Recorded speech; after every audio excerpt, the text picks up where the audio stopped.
Okay. All right. Thank you for joining me today. You're welcome. Okay. Here's my first question.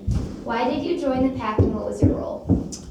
I joined the pack originally because of interest in the lake. Okay. And my background was in natural resources.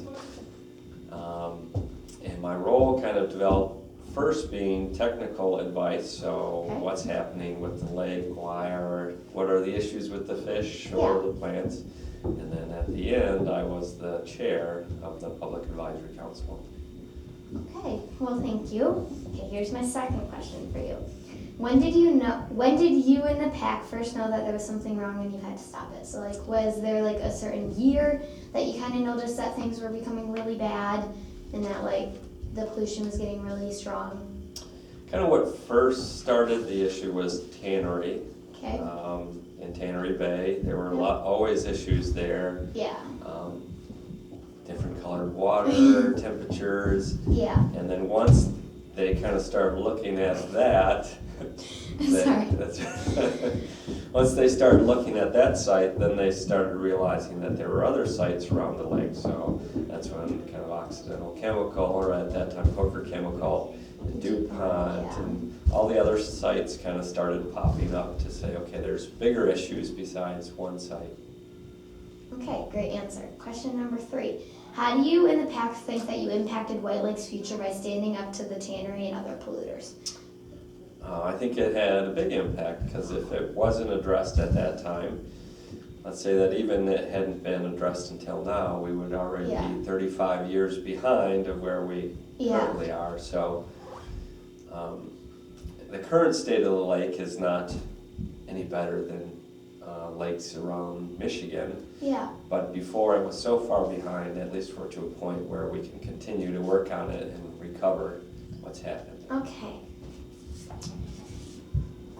Sorry, that's interesting. Question number 4. What do you think would have happened if you and the pack hadn't taken a stand? So do you think it would have gotten like worse? Do you think like the chemicals would have maybe affected the wildlife population? Yeah, I think probably the biggest thing would have been it would have gone on for longer. So there was finally a group that kind of stood up and said this is what needs to be addressed. I think that would have happened anyways, but it kind of brought it to the forefront.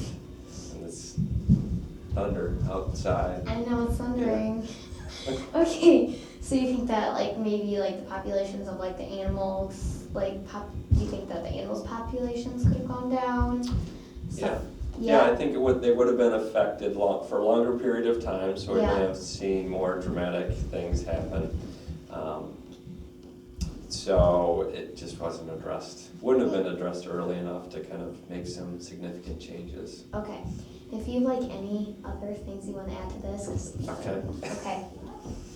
Question number 5. How long did it take the pack to be heard? So like, were people not really like paying attention when you guys were trying to bring attention to it? Were like the people who were running the companies, were they like ignoring you guys and just continuing on with their jobs? Yep. Early on, the big thing was there was conflict between looking at the environmental issues and the jobs that were being provided, especially at Hooker and DuPont. Mm-hmm. I don't know if you've seen any of the old articles of their protests and people with signs and. I have like some notes about it, how there was one like protest in the 1930s and then there was like one in the 1970s, 80s about where they gathered at like the north end of the building and started chanting and. Yep. So there was always kind of this conflict between environmental or natural resources and jobs or what's happening. Even into the early 90s when cleanup started on Tannery Bay, there was still resistance of these types of cleanups shouldn't happen. They didn't believe that there were issues, the cost to do those cleanups. So I think there's still that perception in the community that natural resources are not a priority, that there's other things that should be a priority. Okay, well that's going to be great in my Okay, so these last 2 are kind of like personal kind of questions for this. In what ways have you been involved with the cleanup of White Lake? So like, have you done more research or have you been like more like kind of like hands-on like clean both parts of that. So both kind of behind the scenes, so that was more discussion points with Yeah. legislators, city councils, things like that. But then also actually doing projects, so Yeah. finding grant money to actually do the work and then actually doing the work. So when I was at the conservation district, we had an EPA grant to do, let's start out with 9 sites and it ended up being 13 different sites around the Okay. lake. And did you do a lot of like water testing that you have to check the water levels, or was that like more of like the Michigan Department of Environmental quality. yeah. Some of that, so what we would do is we would test, and it would kind of send up a red flag that maybe this is Yeah. an area that's an issue. The state would always have to come in and verify that. Okay. So that's the same thing like with when students go out to test water quality. Yeah. It's not an official sample, but it might say that there's an issue here, and then the state can look at that and say, Yeah. we'll Okay. evaluate.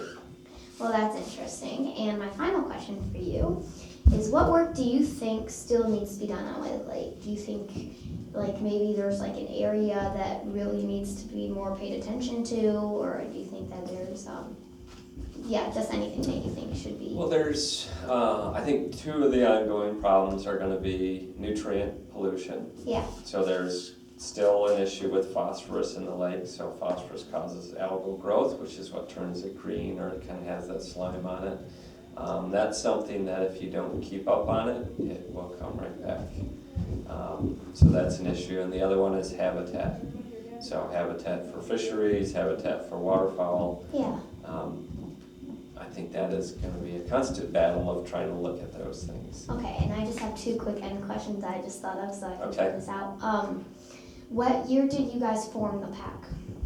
It was official. There was people that were, Town Kind of- Fowl and all that. yeah, that were kind of the early individuals that hadn't formed a pack yet. I think the official date was in '82 where it became a pack. Okay.